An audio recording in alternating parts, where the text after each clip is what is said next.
잘 만들어주죠. 하지만 이렇게 이 생성형 AI한테 오늘자 데이터에서 문제점을 찾아서 분석해서 나한테 알려줘 라고 질문을 하게 되면 어떡할까요? 이렇게 보시는 것처럼 오늘자 데이터에 알 수 없습니다 라고 답변하거나 아니면 본인이 그냥 학습했던 우리랑 상관이 없는 그 대답을 줄줄이 하게 됩니다. 이것을 할루시네이션이라고 하게 되는데 예, 이 생성형 AI는 이런 문제점이 존재를 하게 됩니다. 그래서 이제 나온 개념이 AI 에이전트입니다. 이제 시스템 로그를 직접 확인하고 일반적인 범위에서는 문제가 없다고 판단하는 정도까지 올라옵니다. 따라서 이렇게 질문을 하게 되면 오늘자 데이터는 시스템 로그로 확인되지만 일반적인 논리에서는 문제가 발견되지 않았습니다. 이 정도의 답변을 받을 수 있습니다. 이제 이 에이전트들이 조합된 이 에이전트들이 협업하는 이 단계가 에이전틱 AI인데요. 이 여러 에이전트들이 협력해서 이 데이터를 분석하고 알고리즘을 돌려서 종합적인 결론을 만들 수 있습니다. 그리고 이 관련 결과들을 취합을 해서 이메일을 보내거나 하는 실제 어떤 행동까지 자동으로 수행할 수 있습니다. 따라서 단일 답변이 아니라 예를 들면 오늘자 데이터는 시스템 로그 데이터로 분석 알고리즘을 돌려본 결과로 몸으로 판명되었습니다. 이 관련 결과는 누구누구누구에게 보내드리면 될 것 같은데 이것도 함께 발송드리겠습니다. 라는 이런 일련의 과정을 수행할 수 있는 똑똑한 업무를 대신하는 팀원으로 만들 수 있습니다. 그래서 이 차이가 바로 AI를 단순한 도구가 아니라 업무를 대신하는 팀원으로 만들 수 있는 핵심입니다. 이 AI 에이전트는 주어진 환경에서 데이터를 이제 수집하고 학습하고 스스로 의사결정을 내릴 수 있다라고 앞선 방표에서 말씀드렸습니다. 근데 저희의 이제 마키나락스에서 정의하는 AI 에이전트는 어느 정도 유사하고 이 큰 범위 안에서는 같지만 어느 정도 제한을 가져가는 전략을 택했습니다. 저희가 만드는 건 목표 지향 에이전트, 즉 원하는 바를 해결하기 위한 에이전트입니다. 단순히 동작하는 수준이 아니라 목표를 설정하고 이를 달성하기 위해 제한된 도구들을 전략적으로 조합합니다. 이제 다양한 행동을 선택하고 순서를 결정하면서 마치 숙련된 작업자가 문제 해결 과정을 설계하듯이 움직입니다. 예를 들어서 오른쪽에 장표를 보시면요. 오른쪽 예시니까 저희가 지금 많이 쓰고 있는, 저희 회사에서 많이 쓰고 있는 리트리브 에이전트라는 에이전트의 구조입니다. 쉽게 말씀드리면 검색하는 에이전트인데요. 이 사용자 질문을 이해하고 쿼리를 작성한 뒤에 여러 문서 검색 도구를 쥐고 있는데 이 여러 문서 검색 도구를 유기적으로 활용을 해서 이 사용자가 하는 이 말은 벡터 DB, A라는 벡터 DB를 가야겠구나. 혹은 B라는 사용자가 말한 이 대화는 이 도큐먼트 1번 툴을 활용해야겠구나라는 것을 스스로 판단하고 계획하고 실행합니다.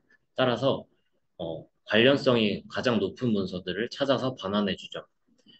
이 저희의 에이전트가 정의한 목표에 따르면 이 리트리브 에이전트는 단순한 에이전트가 아니라 사용자의 질문에 따라서 가장 높은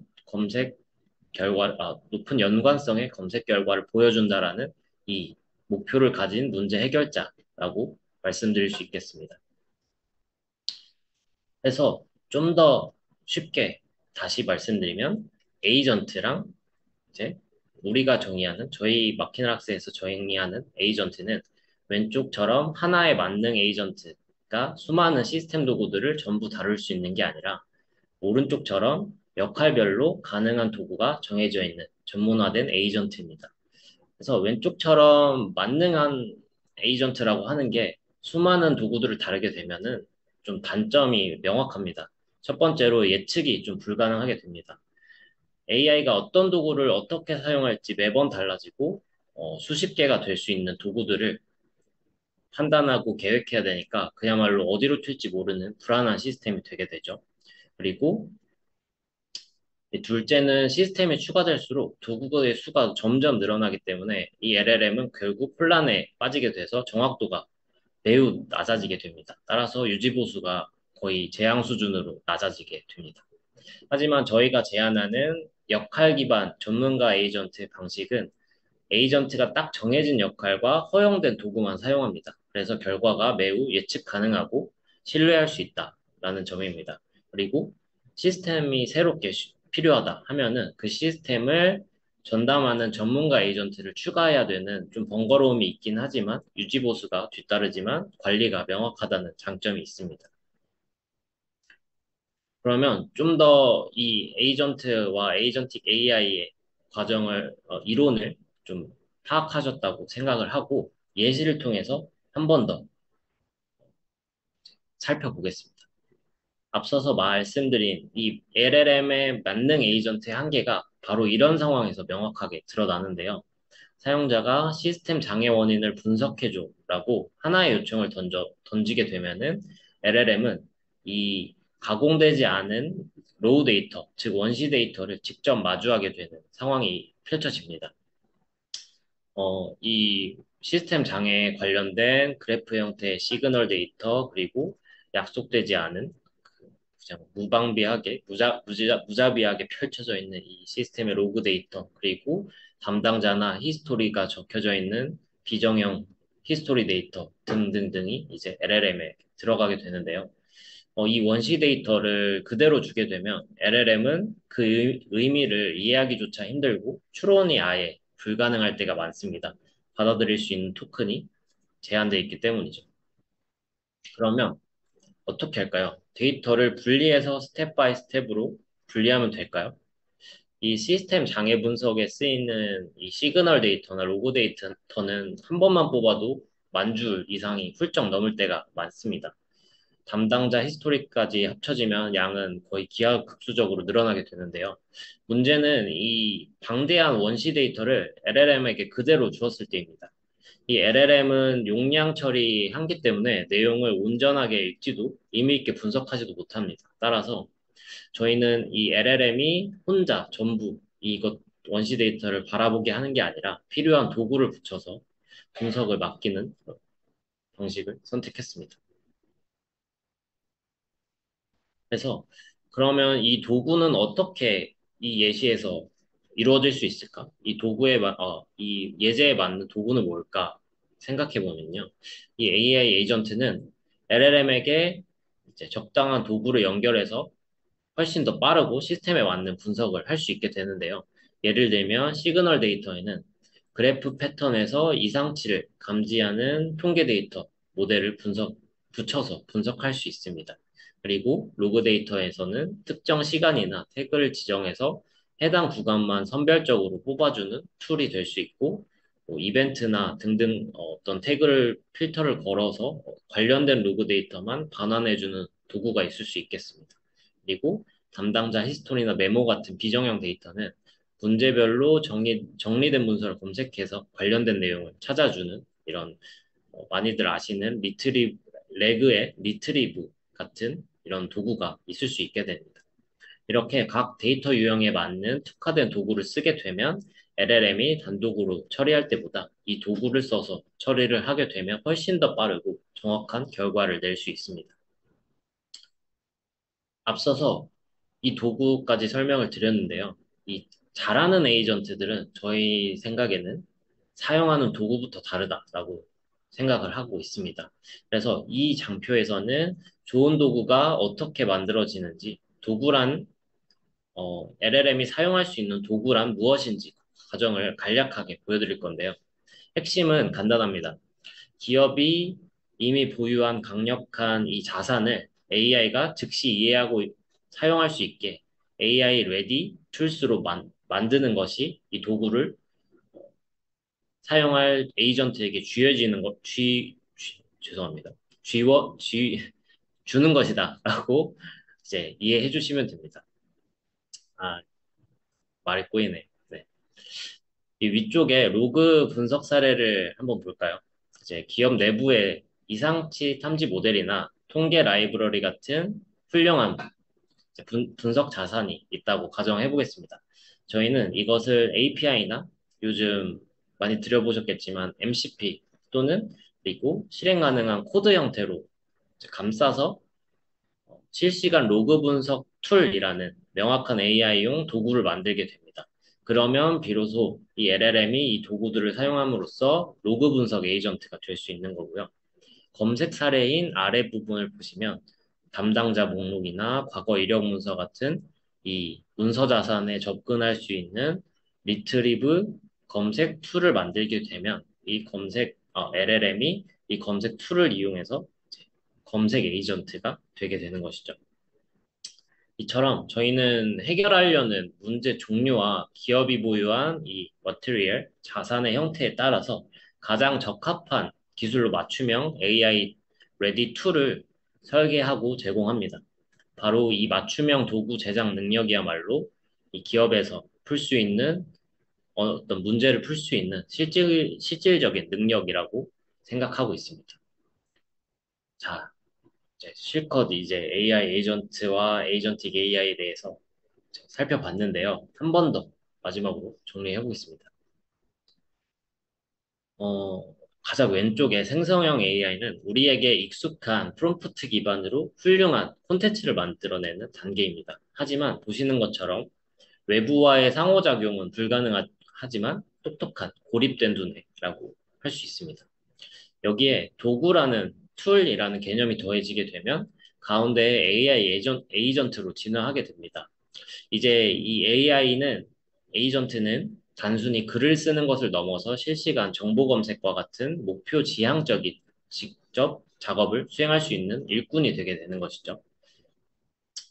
그리고 맨 오른쪽 가장 중요한 진화라고 할 수 있는 게 이제 오른쪽에 에이전틱 AI입니다.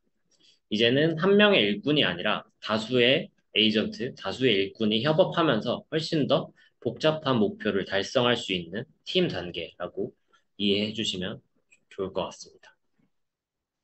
자, 그러면 이 에이전틱 AI가 팀이다. 오케이. 알겠다. 이제. 근데 이 기업에서 이 에이전틱 AI를 어떻게 활용할지 말씀드리려고 합니다. 자, 앞서 보신 것처럼 저희는 이제 로그 분석이나 검색, API 호출 등을 각 분야에 특화된 아주 유능한 전문 에이전트들을 만들었습니다.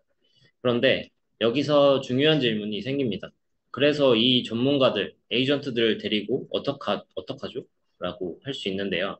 그냥 이렇게 한 곳에 모아두기만 하면 그들이 알아서 이 에이전트들이 협업하고 시너지를 낼 수 있을까라고 이제 의문이 생길 수 있는데 그렇지 않다라고 저희는 생각했습니다. 이 뛰어난 연주자들이 모여도 지휘자나 악보가 없으면 아름다운 음악을 연주할 수 없는 것과 똑같다고 생각하는데요. 저희는 이 지휘 시스템 역할을 하는 도메인 특화 오케스트레이션을 직접 구축했습니다. 그래서 요즘에 많이들 알고 계실 수도 있는 에이전트들의 협업 명세서격인 A2A 같은 것도 있지만 저희는 철저하게 이 세 가지 원칙을 지키면서 직접 구축을 했습니다. 첫 번째 에이전트들의 이 오케스트레이션의 가장 중요한 원칙은 명확한 역할 구분입니다. 저희는 에이전트가 사용할 수 있는 도구의 종류에 따라서 그 역할을 매우 엄격하게 나눕니다. 검색 에이전트는 검색만, 그리고 API 에이전트는 API 호출만 수행하는 식입니다. 이렇게 하면 각 에이전트들이 자신의 전문성을 최고로 발휘할 수 있고 예측 불가능한 행동은 할 위험을 원천적으로 차단하게 됩니다. 그리고 두 번째, 통일된 인터페이스입니다. 모든 에이전트들은 표준화된 규격, 즉 같은 인풋 아웃풋으로 서로 소통하게 됩니다. 덕분에 저희는 새로운 기능이 필요할 때마다 마치 레고 블록을 끼웠다 뺐다 하는 것처럼 새로운 에이전트들을 시스템에 쉽고 안전하게 추가할 수 있습니다. 이 오케스트레이터 입장에서도 각 에이전트들의 복잡한 이 내부 속사정을 알 필요가 없고 통일된 방식으로 간단하게 지휘할 수 있게 됩니다. 마지막으로 투명한 작업 확인인데요. 어떤 에이전트가 어떤 작업을 수행했고 그 결과가 무엇인지 모든 기록이 중앙에서 투명하게 관리됩니다. 이것들을 통해서 저희는 전체 작업 흐름을 한눈에 파악하고 서로의 업무 진행 상황을 공유하는 것처럼 이렇게 설계를 했습니다. 결론적으로 저희의 진짜 경쟁력은 이렇게 생각합니다. 뛰어난 개별 AI를 만드는 데 있는 게 아니라 이들을 하나의 목표를 위해서 협업하는 신뢰할 수 있는 팀으로 만드는 것이라고 생각하고 바로 이 오케스트레이션 기술에 저희의 깊은 고민과 노하우가 지금 있는 것을 이제 소개해 드리려고 합니다. 앞서 말씀드린 이 노하우가 바로 역할 기반 에이전트와 지능적인 오케스트레이션을 구현한 이 에이전트 플로우라는 컨셉인데요. 이 컨셉을 제안 드리는 이유는 에이전트 플로우란 기업의 특정 비즈니스 프로세스를 마치 파이프라인처럼 정의를 하고 각 단계에 필요한 이 역할 기반 에이전트들을 배치하는 방식입니다. 마치 보시는 그림처럼 잘 짜여져 있는 컨베이어 벨트 위에서 각 공정의 전문가, 에이전트들이 자신의 임무들을 완수하는 것과 같다고 생각하시면 됩니다. 그러면 이 에이전트 플로우 파이프라인처럼 정의했다고 하는데 어떻게 동작할까요? 어, 조금 복잡하지만 저의 말에 귀를 기울여 주시면 좋겠습니다. 먼저 전체 프로세스는 보시는 왼쪽 아래 보시는 박스처럼 리딩 에이전트라는 총괄 지휘센터가 주관하게 됩니다. 사용자의 사용자가 질문을 하게 되면 사용자의 질문 의도가 파악이 되고 안전성 검사라고 하는 이 가드레일 로직을 통과하게 되면 리딩 에이전트는 에이전트 플로우의 플래닝 단계를 거치게 되는데요. 에이전트 플로우의 플래닝 단계에서 가장 중요한 역할을 수행하게 됩니다. 그것은 바로 상황에 맞게 에이전트 플로우를 잘 계획하는 일입니다. 어, 저희는 미리 오른쪽에 보시는 것처럼 이메일 발송이나 여러 원인 조회, 그리고 뭐 설비 관련 내용을 차트 형태로 분석해주는 이런 문제들을 해결할 수 있도록 에이전트 플로우들을 미리 정해 둡니다. 그리고 리딩 에이전트는 사용자의 요청을 가장 잘 해결할 수 있는 미리 설계된 에이전트 플로우로 보내주는 똑똑한 이제 교통경찰과 같은 역할을 하게 됩니다. 이렇게 에이전트 플로우로 작업을 보냈다 하면은 선택된 에이전트 플로우가 이 실행 단계에 들어가게 됩니다. 이 플로우는 이제 오른쪽을 보시면 되는데요. 정해진 순서 혹은 병렬적으로 미리 설계된 순서에 따라서 각 전문 에이전트들이 작업을 수행하게 됩니다. 그리고 가장 오른쪽에 있는 에이전트들이 작업을 수행할 때는 미리 주어진 이 도구들을 활용을 해서 상황에 맞고 사용자 요청에 맞게 작업을 수행할 수 있게 되는 겁니다. 이렇게 각 에이전트들이 본인의 역할을 끝내고 에이전트 플로우가 실행이 종료가 되면 리딩 에이전트는 그 답변을 받아서 바로 답변을 보내는 게 아니라 한 번 더 QC, 퀄리티 컨트롤이라는 검증 과정을 거치게 됩니다. 이 답변의 초안이 사실에 근거하고 논리적인지 스스로 판단을 하고요. 그리고 이 모든 과정을 통과하게 되면은 비로소 최종 결과가 사용자에게 이제 보여지는 형태가 됩니다. 이처럼 저희의 이 에이전트 플로우는 최적의 경로를 찾아주는 지능적인 이 라우팅이라고 하는 이 분기 처리랑 미리 정의된 안정적인 에이전트 플로우 실행을 통해서 복잡한 업무를 신뢰도 높게 처리하게 됩니다.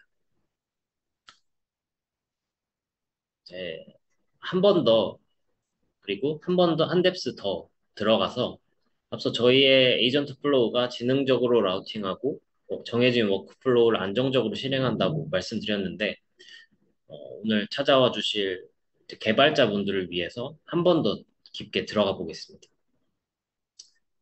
이 에이전트 플로우를 만들 때도 저희는 원칙을 정했는데요. 크게는 두 가지입니다. 첫 번째는 모든 것을 통일된 상태값으로 관리한다라는 것입니다. 저희는 이 에이전트 플로우를 만들 때 모든 과정을 하나의 프로젝트 공유 문서처럼 다루게 되는데요. 이거는 랭그래프에서 좀 착안을 했는데 랭그래프의 그래프 스테이트라고 하는 이 중앙 기록부, 중앙 딕셔너리에 어떤 에이전트가 어떤 도구를 사용했고 그 결과가 무엇이었는지 모든 작업 내용을 순서대로 차곡차곡 쌓아둡니다. 그렇기 때문에 저희는 전체 작업 과정을 완벽하게 추적할 수 있고 모든 에이전트는 항상 최신 정보를 공유를 받아서 누가 무슨 일을 했는지 정확히 알고 다음 임무를 수행할 수 있습니다.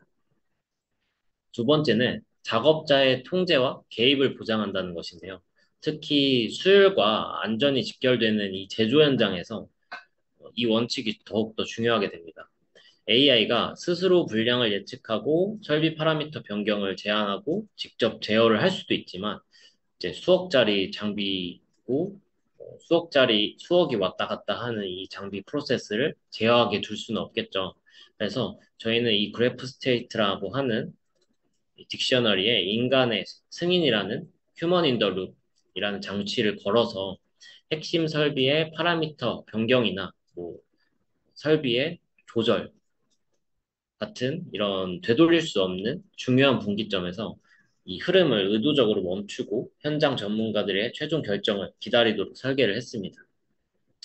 이 두 가지의 원칙을 통해서 에이전트 플로우들을 설계를 하고 그렇기 때문에 이 기업이 믿고 사용할 수 있도록 신뢰도 높은 솔루션으로 만드는 것이 저희의 목표 중에 하나였습니다. 이 에이전트 플로우의 동작 방식에 대해서 좀 구체적으로 말씀드렸는데요. 그러면 왜 이걸 써야 되느냐? 왜 장점이 뭐냐?라고 물어보실 수 있습니다. 그에 대한 답은 첫 번째로 예측 가능성입니다. 기업에서의 핵심 업무는 1%의 오류도 치명적일 수 있겠죠. 물론 에이전트 플로우가 100%의 정확도를 가졌다는 건 아니지만 에이전트 플로우는 AI가 자유롭게 이렇게 날뛰도록 행동하도록 내버려 주는 것이 아니라 잘 설계된 울타리 안에서 움직이게 함으로써 우리가 기대하는 범위 내에서 자유롭게 문제를 해결하는 것을 기대합니다. 두 번째로는 완벽한 사용자 맞춤이 가능하다는 점입니다. 세상의 모든 사람들을 상대하는 범용 AI, 챗GPT나 클로드 같은 범용 AI와 다르게 기업의 시스템은 우리의 직원, 우리의 고객이라는 특정한 명확한 사용자가 있습니다. 이 에이전트 플로우는 바로 그 특정 사용자의 업무 방식과 문제를 해결하기 위해서 처음부터 끝까지 맞춰서 설계가 되기 때문에 군더더기가 없이 가장 효율적인 자동화를 구현할 수 있습니다. 마지막으로는 이제 모듈형 통합이 가능하다는 점인데요. 제가 고객사분들을 많이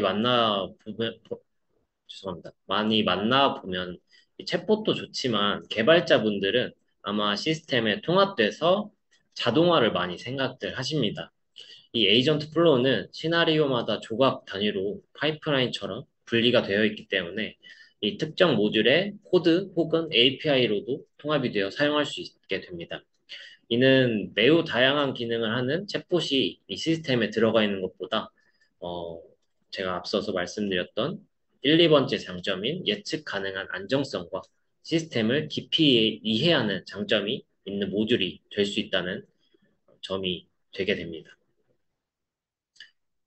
이런 에이전트 플로우의 장점을 말씀드렸고요. 이제 마키나락스가 에이전틱 AI를 수행하기 위해 어떤 프로세스를 거치는지 전부 다 말씀드리고 싶지만 그 중에서 가장 핵심적인 두 단계, 도메인 이식과 에이전트 개발에 대해서 말씀드려보려고 합니다. 저희는 이 에이전트 플로우 방식도 있고 에이전틱 AI를 이렇게 개발을 좀 얼마 전부터 많이 해왔는데요. 그 중에서 가장 중요하다고 생각하는 도메인 이식 단계입니다.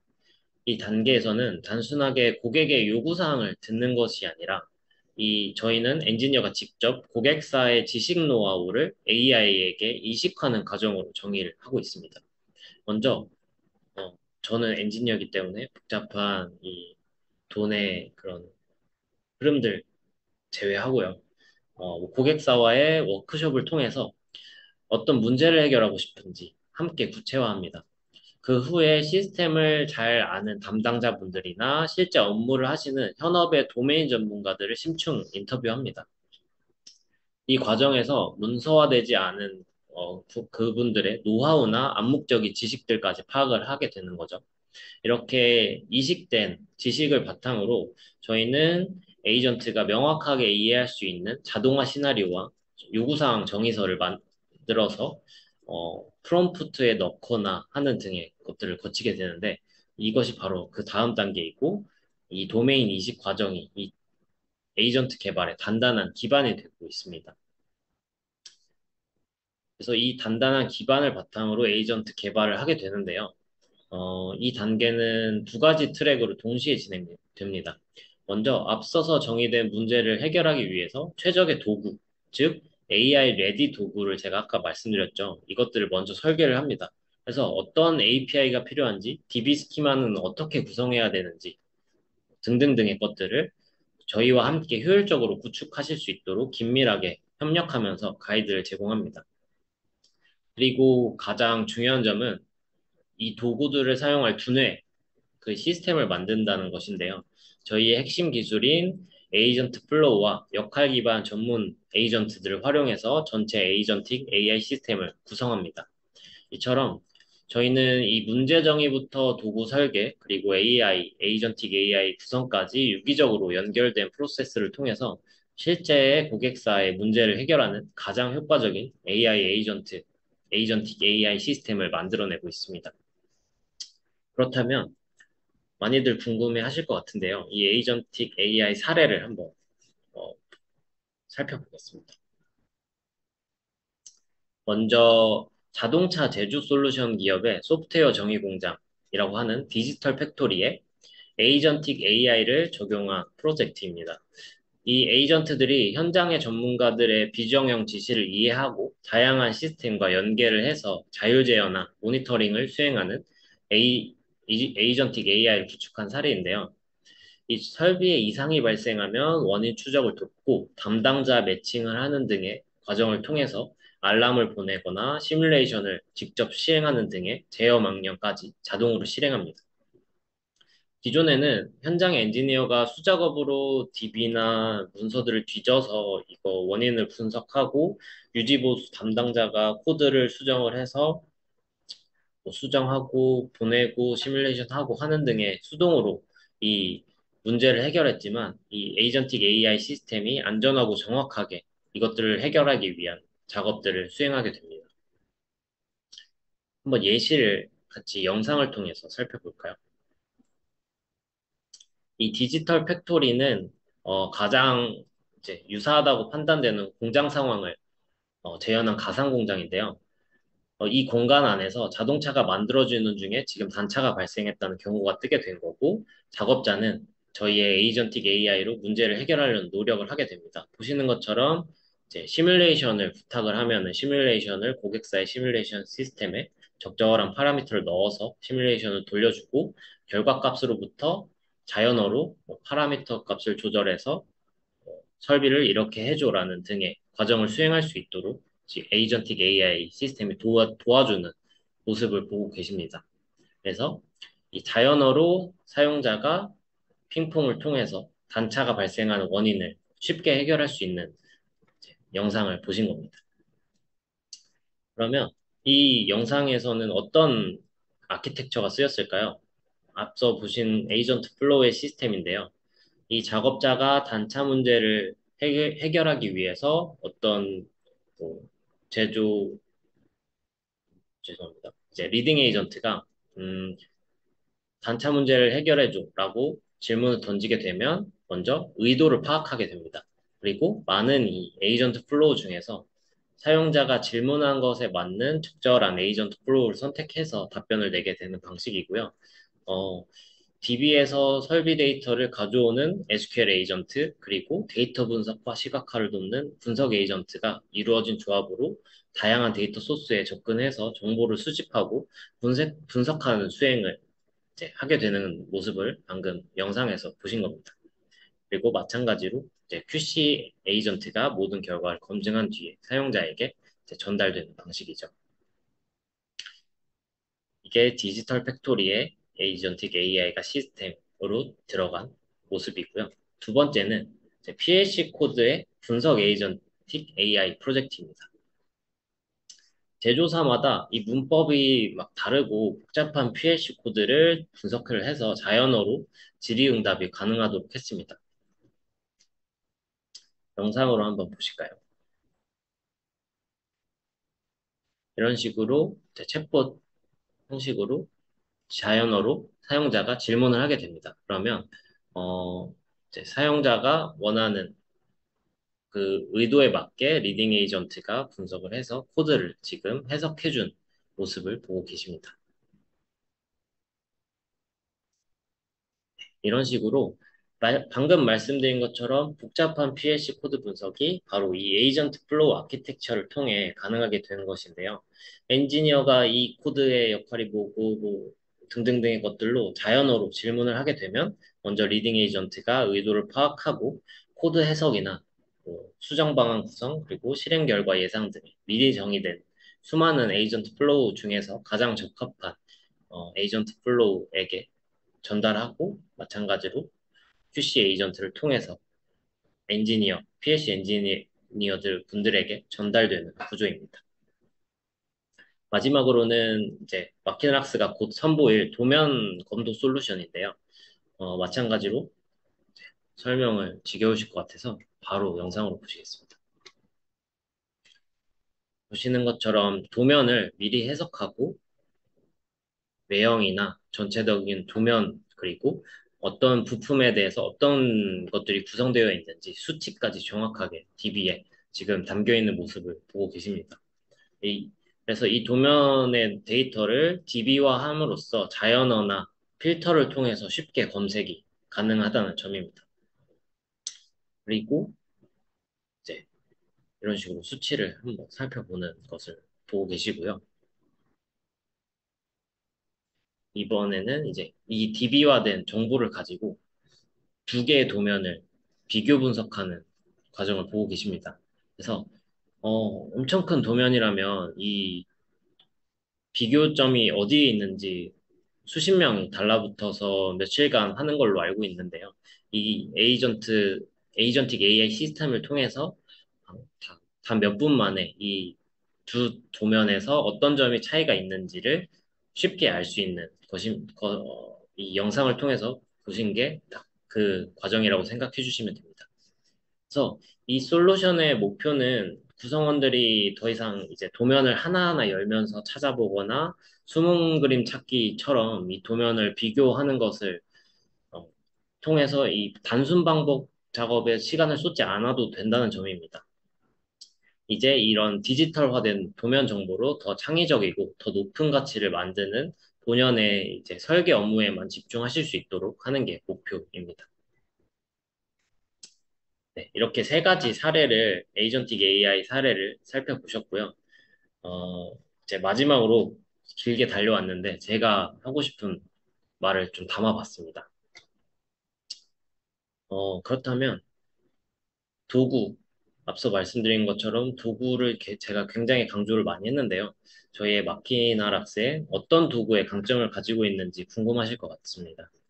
저희는 여기에 있는 모든 도구들을 직접 설계하고 구축해 본 경험을 통해서 일반적인, 맨 위에 보시는 것처럼 일반적인 문서를 넘어서 다루기 까다로운 도면이나 산업용 PLC 코드 예지 보존 데이터까지 AI가 이해하는 도구로 만드는 노하우를 축적해 왔습니다.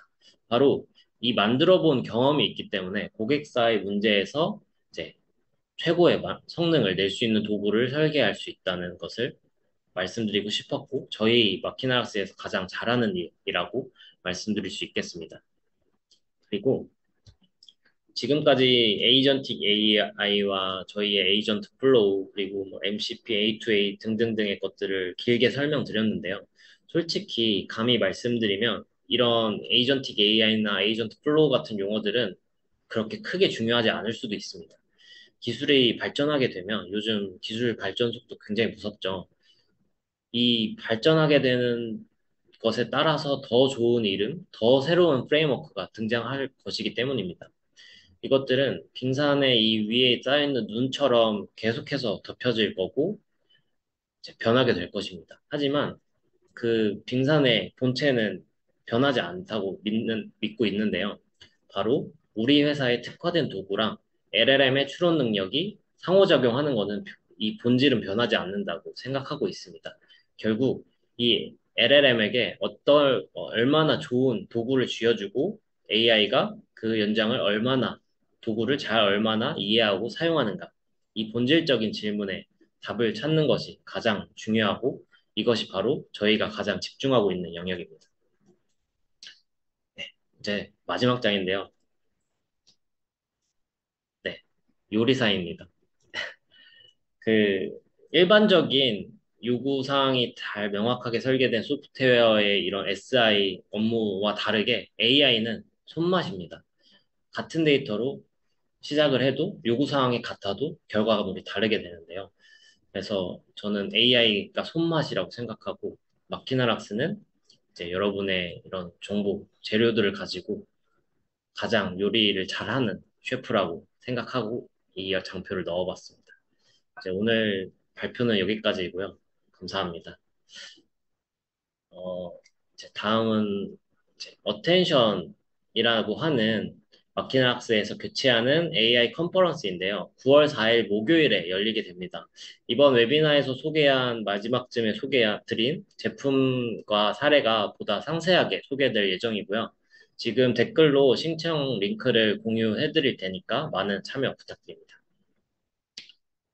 제 상세 아젠다도 잠깐 보여드리고 댓글 링크에서도 확인하실 수 있습니다.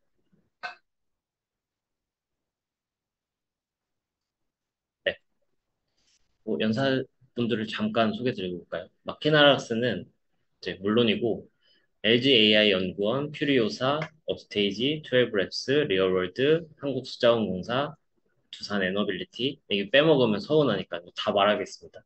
현대오토에버, 육군사관학교, LG 생산연구원, 엔비디아 코리아 많은데요. 이 분들이 이제 AI의 최전선이라고 할 수 있는 기업에서 리더분들이 참여해 주셔서 연사를 진행하실 예정입니다. 네, 여기까지 잠깐 홍보 타임이었고요. 지금부터 Q&A를 진행할 텐데요. 실시간 질문에 답변 드리기 전에 사전에 남겨주신 질문들을 먼저 살펴보겠습니다. 이제 첫 번째 질문인데요. AI 에이전트를 실제로 도입해서 유의미한 성과를 내고 있는 기업이 극소수라고 알고 있는데 가장 큰 버틀넥이 무엇인가요? 라고 질문을 주셨습니다. 이거는 솔직히 조그마한 제가 말씀드리기 좀 민감한 문제일 수도 있고 좀, 예, 네, 아무튼 그런데요. 제가 생각하는 거는 첫 번째는 도구, 계속 말하죠. 제가 도구에 지금 강조를 굉장히 많이 하고 있는데 이 툴이라고 하는 것의 부재입니다. 이 가장 큰 병목 현상은 저는 이제 LLM은 계속 발전하고 있고 두뇌는 훌륭해지는데 그 두뇌가 쓸만한 손과 발, 즉 도구가 없다는 점입니다. 저희가 발표에서 AI 레디 도구라고 강조했던 것처럼 기업의 시스템과 데이터를 AI가 이해할 수 있도록 API나 함수 형태로 변환하는 이제 툴리피케이션 과정이라고 저희는 부르고 있는데 이게 선행되어야 된다고 생각하고 이 툴리피케이션을 위한 이 시나리오도 잘 짜여져 있어야 된다고 생각합니다. 이 툴화 과정이 굉장히 저는 중요하다고 생각하는데 대부분의 기업에서는 이 단계를 아예 생각 안 하시기도 하고 오래 시간이 걸리기도 합니다. 그리고 두 번째는 많은 기업에서 처음부터 자비스를 원하십니다. 처음부터 너무 거대한 만능 AI 비서를 만들려고 하는 이 함정에 빠지게 되기 쉬운데요. 이런 이런 접근 방식은 막대한 비용이랑 그리고 단기간에 이 ROI를 증명하기가 힘들어서 결국에 좌초되기가 쉽다고 저는 생각하고 저희가 이 앞서 말씀드린 것처럼 모듈형 통합을 강조드린 이유가 어, 제가 앞서 보여드린 것처럼 도면 비교나 어떤 장애 분석처럼 가장 이 문제에 대해서 가장 시급하고 명확한 문제부터 하나씩 해결하고 하는 이 작고 빠른 성공을 쌓아가는 것이 성공 확률이 높다고 생각하고 이제 이렇게 접근해야 된다고 생각하고 있습니다. 답변이 되셨는지 모르겠지만 아무튼 넘어가 볼게요. 네, 랭그래프나 다른 방식들로 이루어진 AI 에이전트의 통합도 지원하나요? 라고 말씀해 주셨는데요. 일단 답부터 말씀드리면, 네, 이제 이거는 지원이 가능하다. 그리고 저희는 그것을 적극적으로 권장한다입니다. 저희는 이 에이전트 플로우라고 하는 이 시스템이 폐쇄적인 시스템이 되는 것을 가장 경계하고 있습니다. 이게 가능한 이유는 아까 말씀드렸던 장점에서 두 번째였나요? 인풋 아웃풋이 규격화되어 있습니다. 따라서 USB 포트와 같다고 생각해 주시면 되는데요. 어떻게 제조되었는지 상관없이 그 표준 인터페이스 규격만 지켜준다면 랭그래프로 만드신 에이전트든 혹은 다른 프레임워크로 만드신 에이전트든 자유롭게 레고처럼 플러그인 해서 활용하실 수 있습니다. 네. 이제 사전에 저희가 준비해 온 질문들은 이제 여기까지이고요. 한번 실시간으로 받아볼까요? 잠시만요. 네, 네, 잠시만요.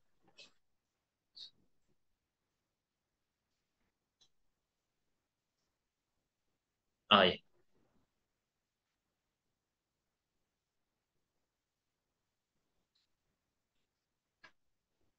실시간으로 지금 정리를 해주셨는데요.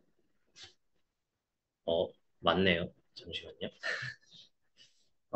먼저 에이전틱 AI의 역할이나 판단 기준은 LLM이 스스로 판단하나요? 라고 김경조 님께서 말씀해 주셨는데, 음, 에이전틱 AI의 역할은 미리 수행할 수 있는 역할은 미리 정해되어 있습니다. 그래서 에이전틱 AI, 아까 말씀드렸던 에이전트 플로우처럼 어떤 역할을 할 수 있는지 기능은 다 정의가 돼 있고요. 그것들을 이 리딩 에이전트라고 하는 에이전트가 스스로 판단을 해서 사용자의 질문이나 사용자가 나눴던 기존의 히스토리들을 보고 스스로 판단을 해서 자율적으로 이제 분기를 내려주게 됩니다. 그리고 두 번째 질문인데요. 오케스트레이터는 각 에이전트 호출만 담당하는 별도의 에이전트인가요? 라고 말씀해 주셨습니다. 이 오케스트레이터라고 하는 게 제가 느끼기에는 아까 제가 말씀드린 리딩 에이전트라고 이해를 했는데요. 이 리딩 에이전트의 역할은 사실 제가 아까 좀 빨리 넘어갔지만 에이전트 플로우의 호출 뿐만이 아니라 호출된 결과를 보고 판단을 하거나 아니면 이 질문이 우리 기업에 적합한 질문인가, 쓸데없는 업무와 상관없는 질문은 아닌가, 아니면 뭐 성적인 그런 발언이 있진 않나라는 것들을 종합적으로 판단하게 되는 어떤 지휘센터라고 생각해 주시면 됩니다. 음, 네, 세 번째 질문인데요. LLM은 할루시네이션이 존재하는데요. 이것을 보완하는 방법은 어떤 게 있는가요? 있나요? 그리고 전문 영역 도메인에서는 네, 중요한 이슈가 되지 않을까 싶습니다. 라고 말씀해 주셨습니다. 맞습니다. LLM은 할루시네이션이 있죠. 그래서 이제 에이전트가 나오고 에이전트를 통해서 할루시네이션을 굉장히 많이 억제하고 있는데요. 저희는 물론 같은 방식을 사용하게 됩니다. 도구를 통해서 실제의 검색 그 검색 결과를 갖다 주고요. 검색 결과를 갖다 주고 LLM이 이거를 통해서 답변을 하게 합니다. 하지만 이것도 부족하다고 느끼실 수 있고요. 이 검색 결과를 바탕으로 답변을 하는 이 레그 시스템을 기본으로 저희는 깔고 있고 QC라고 하는 퀄리티 컨트롤 에이전트들을 맨 마지막 단에 붙여서 한 번 더 검증을 하게 됩니다. 그래서 저희가 아까 그래프 스테이트라고 하는 이제 중앙 집중형 딕셔너리로 모든 작업 과정을 본다고 했죠. 그래서 이 QC 에이전트가 이 모든 작업 과정에 들어있는 그래프 스테이트를 입력으로 받아서 얘는 이런 이렇게 검색 결과를 받았는데 뭐 쓸데없는 답변을 했네라고 하는 검증을 한 번 더 거치게 됩니다. 그래서 첫 번째 저희가 하는 이제 헐루시네이션 방지는 QC 에이전트가 되는 거고요. 이제 두 번째는 아까 제가 휴먼 인더 룹, 그 사용자의 개입을 말씀드렸죠. 저희는 그래프 스테이트라고 하는 이 장치를 통해서 한번 멈춥니다. 그래서 어, 어떤 데이터들이 갖춰지지 않은 상태라면은 한번 브레이크를 겁니다. 그래서 A라고 하고 A, B, C가 있어야 되는 이제 시나리오인데 A만 있고 B, C가 없다. B, C의 데이터가 없다라고 하면은 그대로 진행시키지 않고요. 한번 브레이크를 걸어서 BC를 좀 주실 수 있나요? BC가 있으면은 더 정확한 답변을 할 수 있습니다. 등의 이제 사용자에게 되묻는 작업을 거치게 됨으로써 이제 BC가 없는 상태에서 진행을 했을 때 이런 할루시네이션을 좀 방지하고 있습니다. 질문에 답이 됐을지 모르겠네요. 네.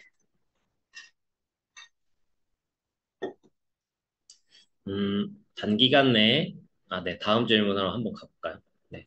단기간 내에 AI 에이전트의 도입 계획은 없는데, 향후에 도입을 염두에 두고 있는 경우에 도입 전 기업 내부 데이터를 어떤 형태로 정리, 구축해 두면 유리한지, 그리고 기초 데이터 표준화나 라벨링 작업이 필수인지 궁금합니다. 라고 질문 주셨습니다.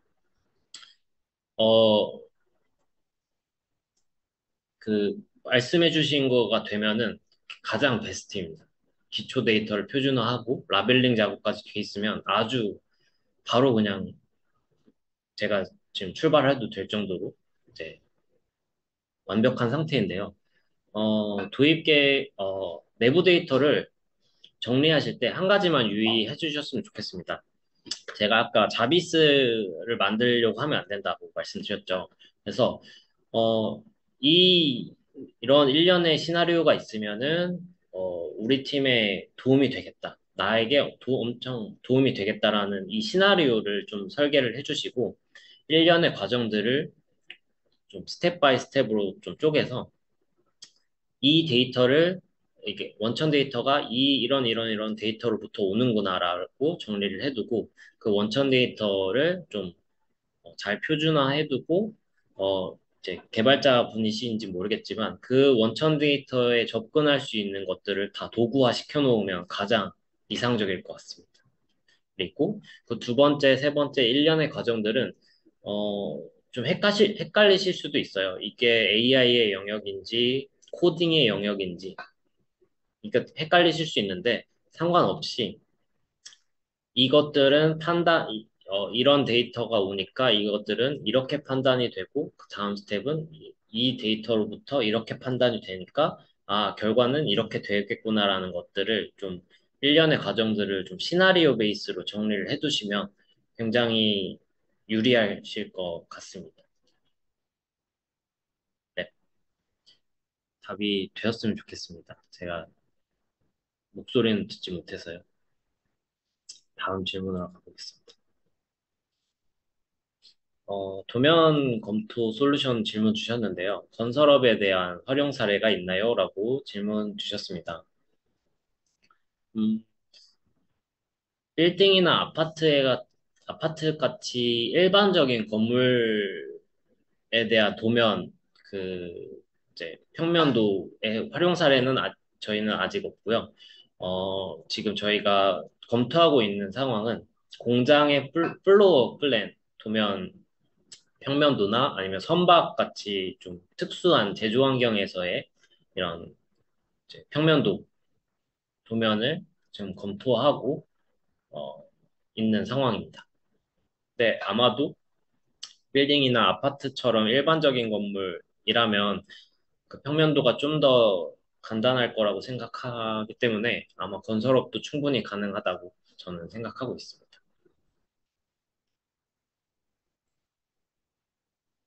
네, 다음 질문인데요.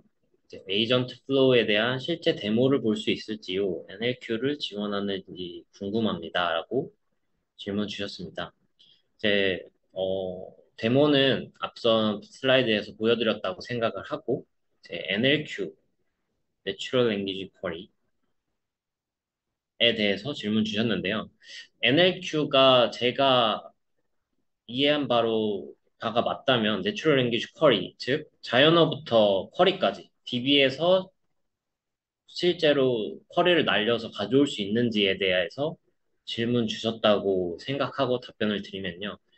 복잡한 쿼리, 그러니까 복잡한 DB, 즉 테이블이 여러 개고 테이블을 조인해야 되고 등등등의 것들은 좀 간단한 버전만 지금 저희가 확인이 됐습니다. 그래서 어, 간단하다고 하면은 좀 테이블의 그 역할이 좀 잘 구분되어 있고 조인도 많지 않은 상황에서는 NLQ가 가능한데 좀 복잡한 테이블 구조이거나 잘 정의되어 있진 않는 DB 스키마라면은 좀 어렵다라는 것까지 확인이 돼서 이제 상황에 따라 다를 것 같습니다.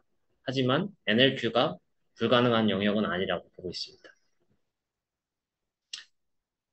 네, 마지막 질문이 될 것 같습니다.